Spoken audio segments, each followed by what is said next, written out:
Senator Cramer of North Dakota is recognized. Hi, Mr. Chairman. Thank you, Chairman. As always, all of my prep goes out the window with the last question. So on the legal immigration workforce front, and I know this isn't your bailiwick, but the issue of workforce is important to the economy.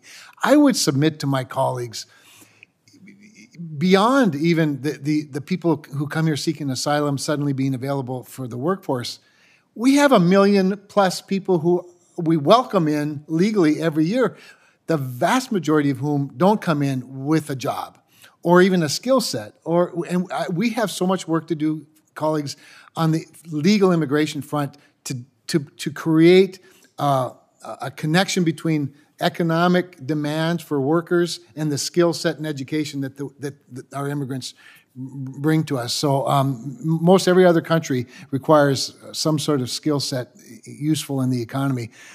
We don't do much of that. So that's just my speech for the moment. I know, Mr. Chairman, you've gotten already lots of very specific questions, and I've heard a couple of them on Basel III. So I'm just going to make an illustration, and you can comment on it if you'd like. But there's a large generation and transmission utility in North Dakota, rural electric cooperative, Basin Electric, very large G&T, members all over the upper Midwest.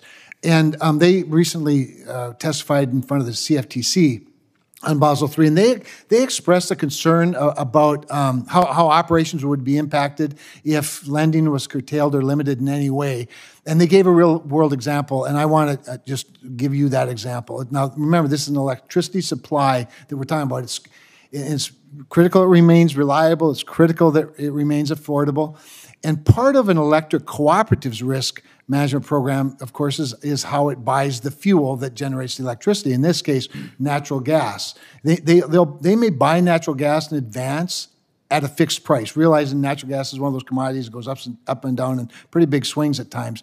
But they can hedge by buying it at a fixed price for a power plant. And it protects the cooperative financially, since electricity prices, again, follow those spot prices generally.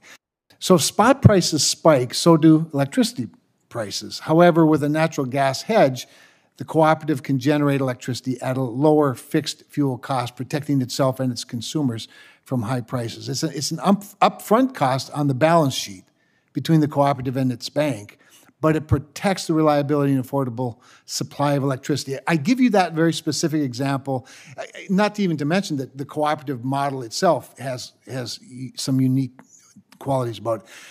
If you would like to comment on it, you've already stated that there are going to have to be changes. I just throw that into your box of things to think about, and you're welcome to comment if you'd like. I'll just say we're well aware of that issue, and I appreciate you bringing it up. Thank you, Mr. Chairman. With that, then, I'm just going to speak to this independence issue. I think that the senators that have questioned you on it are correct. I share that concern, as you know, that the independence of the Fed is essential. I have resisted moves within my own party to change it, but those moves are very narrow and not very, I don't think, very realistic. And I appreciate you pointing out that from what you can tell, at least on Capitol Hill, we're all pretty much united on that front.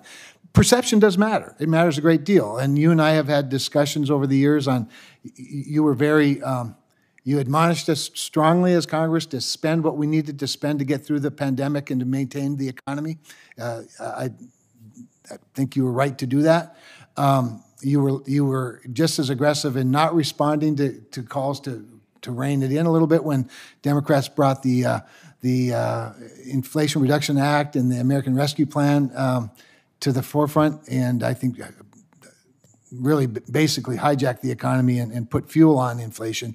But perception matters, and so I would just submit to you, and you haven't said you're going to do this. I don't have any reason to believe you'll do this, but any move to lower interest rates or move interest rates either direction before November 5th could certainly be a bad perception, even if there's a strong push to do that. I know you understand that, but I just want you to know that as long as you remain independent, I'll be on your side.